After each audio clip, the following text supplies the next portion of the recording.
여러분, 만약 옆 나라에서 사람을 죽인 죄보다 소를 잡아먹은 죄가 더 무겁게 처벌받는다면 믿으시겠습니까? 상식 밖의 이야기 같지만 지금 쿠바에서 벌어지는 실제 상황입니다. 쿠바 법전에는 사람을 죽이면 15년형이지만 국가 자산인 소를 허가 없이 도살하면 징역 20년까지 선고할 수 있다고 명시되어 있습니다. 인간의 존엄성보다 체제 유지를 위한 가축이 우선인 기괴한 법정 모순이죠. 이 비극은 경제 지표에서 더 노골적으로 드러납니다. 현재 쿠바 의사의 한 달 월급은 우리 돈으로 고작 1만 8천 원 수준입니다. 우리나라 편의점 아르바이트생의 몇 시간치 시급에도 못 미치는 돈이죠. 더 충격적인 건 이 돈으로 살 수 있는 게 고작 계란 한 판뿐이라는 사실입니다.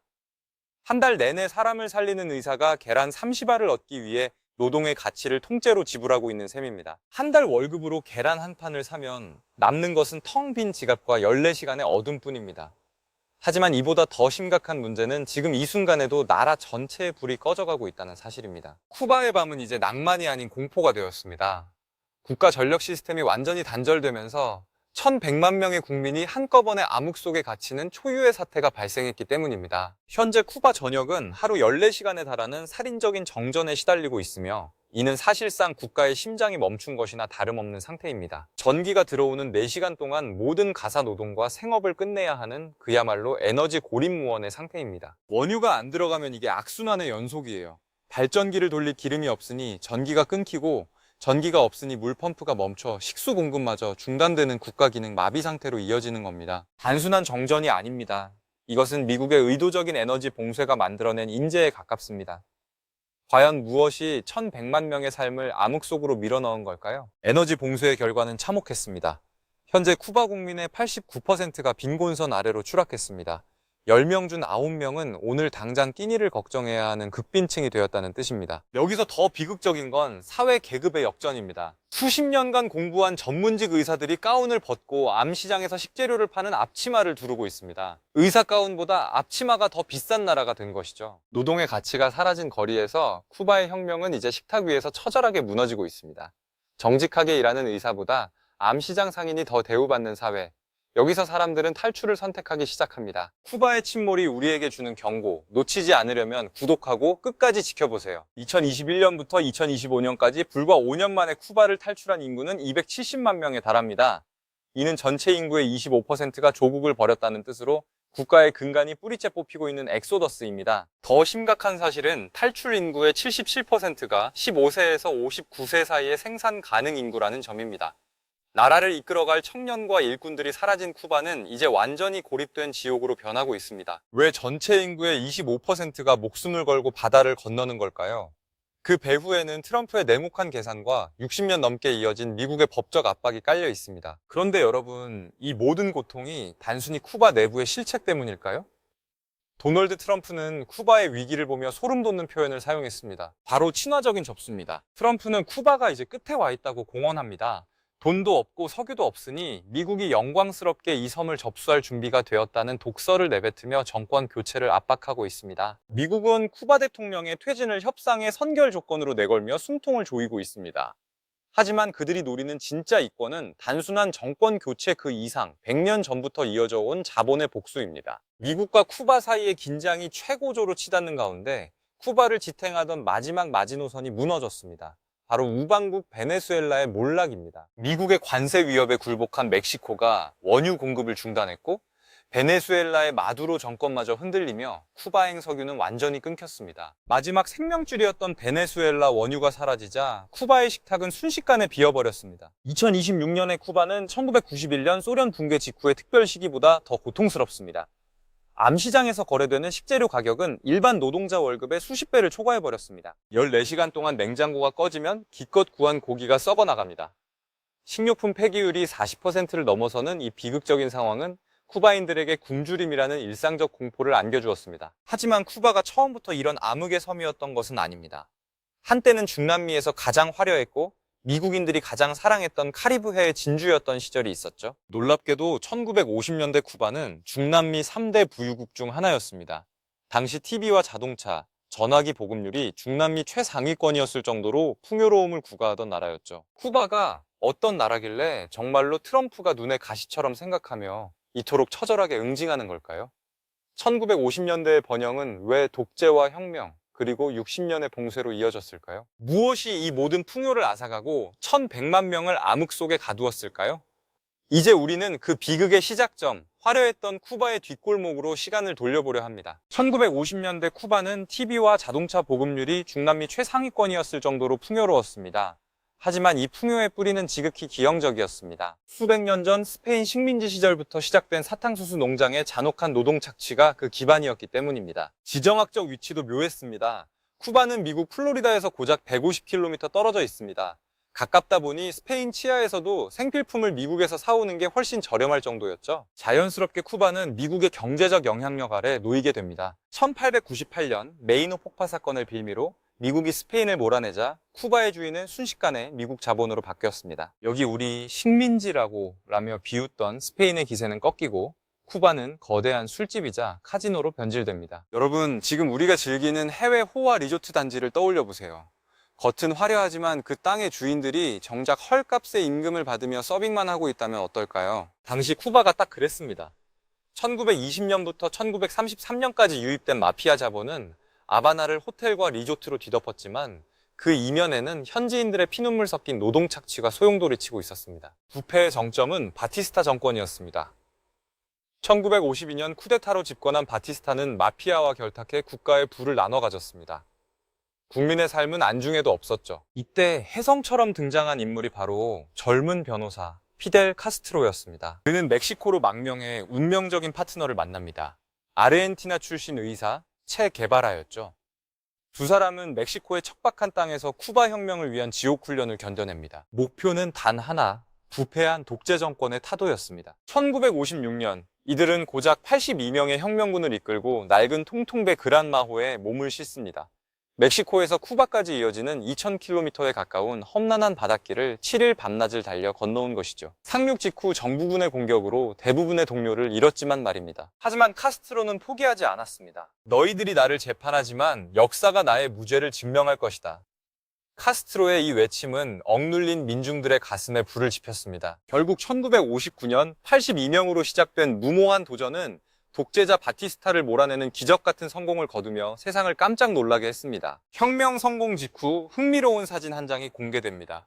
피델 카스트로가 팔목에 롤렉스 시계를 2~3개씩 차고 있는 모습이었죠. 사람들은 비아냥거렸습니다. 사회주의자라더니 벌써 사치에 물들었냐? 라고요? 하지만 여기에는 조롱 섞인 반전이 숨어 있습니다. 그 시계들은 도망친 마피아들이 호텔방에 버리고 간 전리품이었습니다.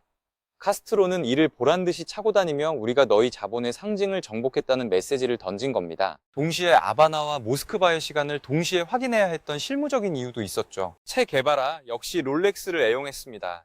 이유는 단순했습니다.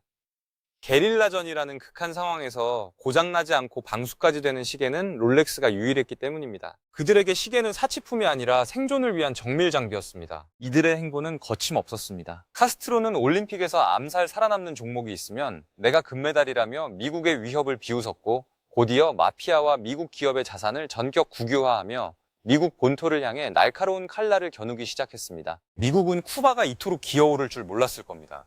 이 자식들이 미친 거 아니냐? 우리 식민지나 다름없던 곳인데 라며 분노한 미국은 즉각 보복에 나섭니다. 1961년 CIA는 쿠바 탈출 자본가 1,500명을 훈련시켜 쿠바 피그만으로 침공시킵니다. 결과는 대참패였습니다. 케네디 대통령이 국제적 비난을 우려해 2차 공습 승인을 거부하면서 상륙군은 고립됐고 미국은 전 세계적인 망신을 당했습니다. 최강대국 미국이 작은 섬나라 혁명군에게 무릎을 꿇은 초유의 사건이었습니다. 미국의 자존심은 박살났고 카스트로는 이를 계기로 더욱 강경해졌습니다. 그는 미국 설탕 기업들의 농지를 몰수하고 국유화하며 자본주의의 뿌리를 뽑아버렸습니다. 미국은 이제 쿠바를 단순한 골칫거리가 아닌 실존적 위협으로 규정하게 됩니다. 그런데 진짜 공포는 이제부터였습니다.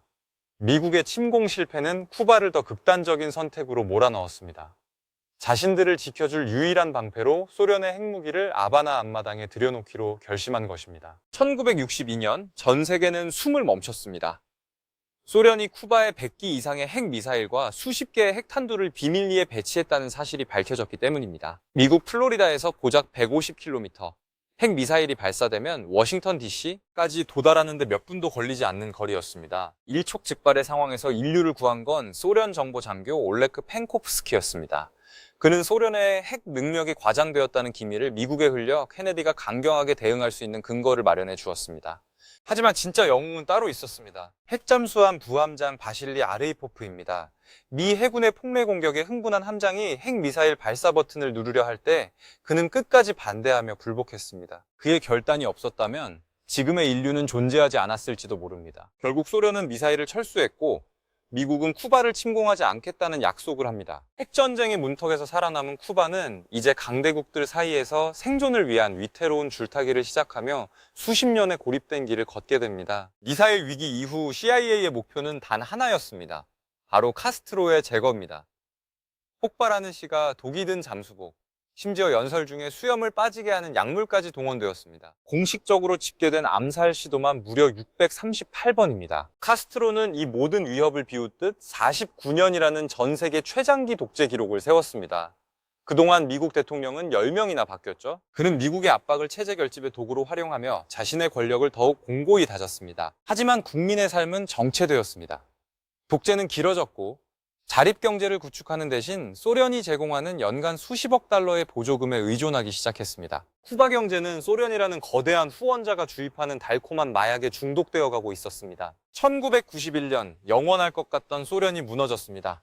쿠바에겐 사형 선고나 다름없었죠.